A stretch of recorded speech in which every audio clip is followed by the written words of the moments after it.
जो राधे राधे जय श्री कृष्णा। 4 तारीख को आपका बोर्ड का पेपर है बेटा, और आपके बोर्ड का पेपर का जो मॉडल होगा वो होगा इस प्रकार से।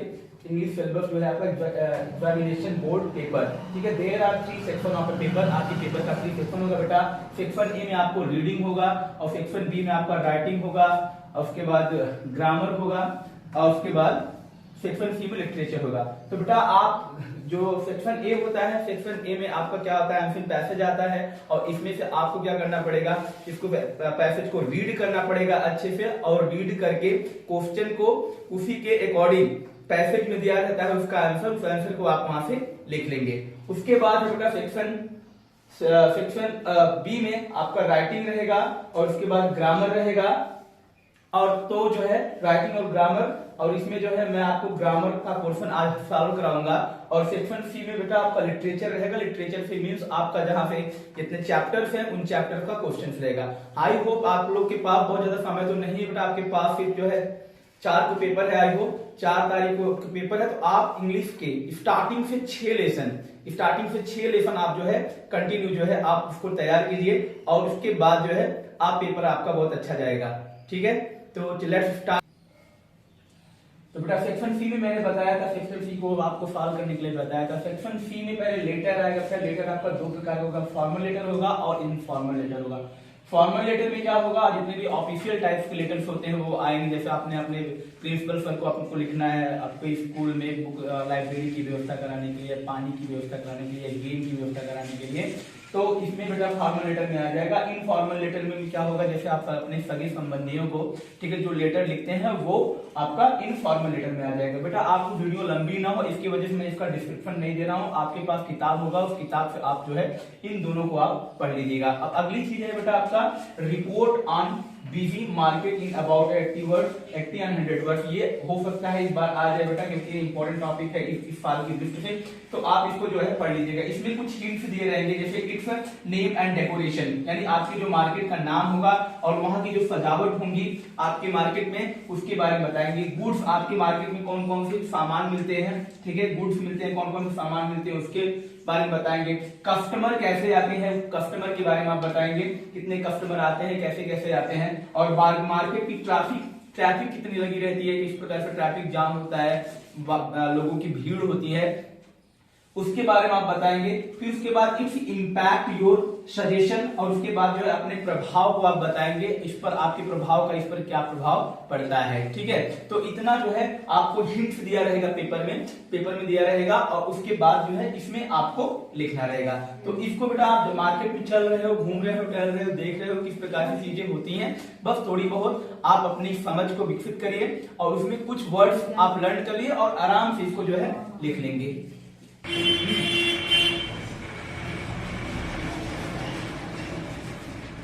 अब बेटा देखो अगली टॉपिक बेटा क्या होता है आपका, ग्रामर से है, नरेशन से। नरेशन एक क्वेश्चन आपका जरूर से जरूर आपका एग्जाम में आता है, और वो किसी भी टेंस का हो सकता है, चाहे इंट्रोगेटिव हो सकता है, चाहे आपका इंपरेटिव हो सकता है, चाहे एक्सक्लेमेटरी हो सकता है, चाहे असर्टिव हो सकता है।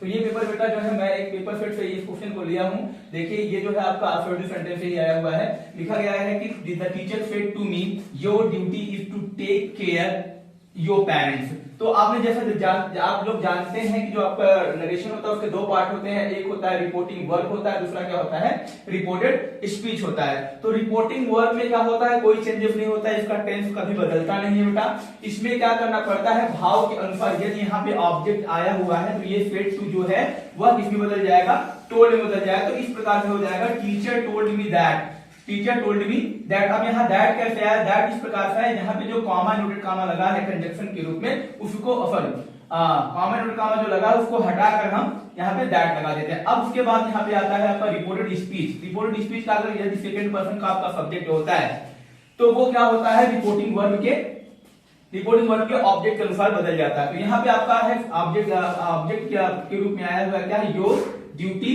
जो यहाँ पे आपके सब्जेक्ट ग्रुप में आया है ये किसके अनुसार बदलेगा, ये ऑब्जेक्ट के अनुसार बदलेगा। तो ये बेटा आपका है पजेसिव केस में और ये क्या है ऑब्जेक्टिव केस में है, और यहाँ पे भी हमें पजेसिव केस में ही लिखना होगा। तो योर को हम बदलेंगे मी के अनुसार, यहाँ पे क्या हो जाएगा माई, और ड्यूटी को ड्यूटी कर देंगे। और ये आपका कौन सा टेंस है, सिंपल प्रेजेंट टेंस है, तो सिंपल प्रेजेंट टेंस को हम सिंपल पास्ट में करेंगे तो यहाँ पे क्या हो जाएगा वाज हो जाएगा, इसलिए मैंने यहाँ पे वाज कर दिया है। फिर टू टेक उसकी टोक से हम उतार लेंगे, उसके बाद केयर को भी उतार लेंगे, और योर क्या है आपका पजेसिव केस का सेकंड पर्सन का ऑब्जेक्ट है, ये भी किसके अनुसार बदल जाएगा माई के अनुसार बदल जाएगा बेटा। उसके बाद यहाँ पे योर किसमें चेंज हो जाएगा, माई में चेंज हो जाएगा, और पेरेंट्स को आप यहाँ पे लिख देंगे। इस प्रकार से आपका जो सेंटेंस होगा इनडायरेक्ट में चेंज हो गया, वो हो गया the teacher told me that my duty was to take care my parents. अब अगला क्वेश्चन मोस्ट इंपोर्टेंट क्वेश्चन है आपका बेटा, ये वॉइस पे होता है। वॉइस मतलब एक्टिव वॉइस पैसिव वॉइस पे होता है, और वॉइस आपका दो प्रकार का होता है, एक एक्टिव वॉइस होता है, एक पैसिव वॉइस होता है, जिसमें वर्ब के द्वारा कर्ता को प्रधानता दी जाता है बेटा, वो होता है आपका एक्टिव वॉइस,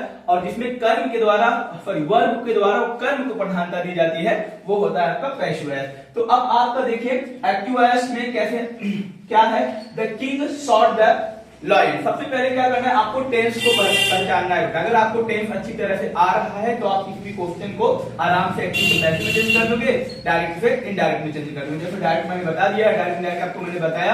अब इनडायरेक्ट में वॉइस में आपका एक सेंटेंस मैंने लिया है, ये भी आपके क्वेश्चन पेपर में आया हुआ है।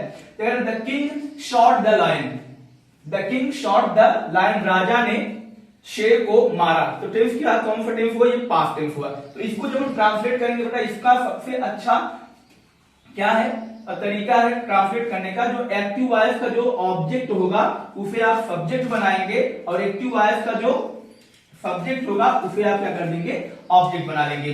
फिर इसके बीच में क्या होगा, जो टेंस होगा उस टेंस के अकॉर्डिंग जो है आप हेल्पिंग वर्ब यूज कर लेंगे।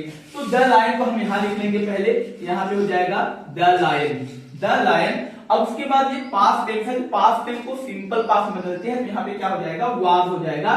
तो द लायन वाज, और शॉर्ट इसमें ऑलरेडी थर्ड फॉर्म दिया हुआ है, शॉर्ट कर दीजिए, shot by the lion was shot by the king, by the king. तो इस प्रकार से बेटा पंक्चुएशन, पंक्चुएशन बेटा ये भी एक बहुत ही मोस्ट इंपॉर्टेंट टॉपिक है।